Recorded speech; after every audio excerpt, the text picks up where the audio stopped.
বর্ডারে। তো কালকে আমরা খারদুংলা গেছিলাম, দেন আমরা রুবরা ভ্যালিতে ছিলাম, এবার যাচ্ছি তুর্তুকে। তুর্তুকের রাস্তাটা ভীষণই ভালো লাগছে। চলো তোমাদের সাথে রাস্তাটা ভিডিওটা শেয়ার করি। আই হোপ তোমাদের সবারও খুব ভালো লাগবে। চলো।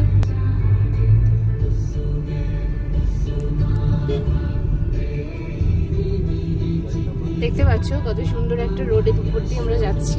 যারা এসছো তারা তো জানে যে রাস্তাটা কতটা সুন্দর, যারা আসেনি তাদের জন্য অবভিয়াসলি তো দেখে মনে হবে যে এবার আমরা লাদাখ থেকে ঘুরেই আসি।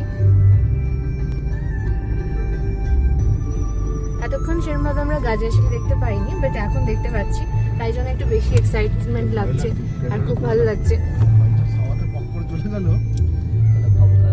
সামনে লরিটা না থাকলে আরো সুন্দর একটা ভিউ আসতো। ওদের এতদিন ধরে স্ট্রাইক চলছিল, তাই জন্য বললাম যে কালকে দোকানপাট সবই এখানে বন্ধ ছিল। তো হোপফুলি শুনলাম যারা তুর্তুকে গেছে, কালকে নাকি তুর্তুকের ওখানে দোকান খোলা ছিল। তো আমরা যাই হোক, আমরা এখানে আসার সময় লাদাখ লে টু লাদাখ আমরা যতটুকু এসেছি কোনো দোকানই খোলা ছিল না, ইভেন একটা জলের বোতল পাওয়া যাচ্ছিল না। তো যাই খেয়েছি সবই হোটেলে এসে আমাদের খেতে হয়েছে। তো এখন আমরা যাচ্ছি তুর্তুক ভ্যালির দিকে। কমেন্টে এটাও জানাবে যে আমাকে কেমন লাগছে এই আউটফিটে। অবভিয়াসলি ফুল ফেসের ছবি দেবো, বাট এইভাবে ছবি দেবো। চলো একবার ভিডিওটা দেখে নিই।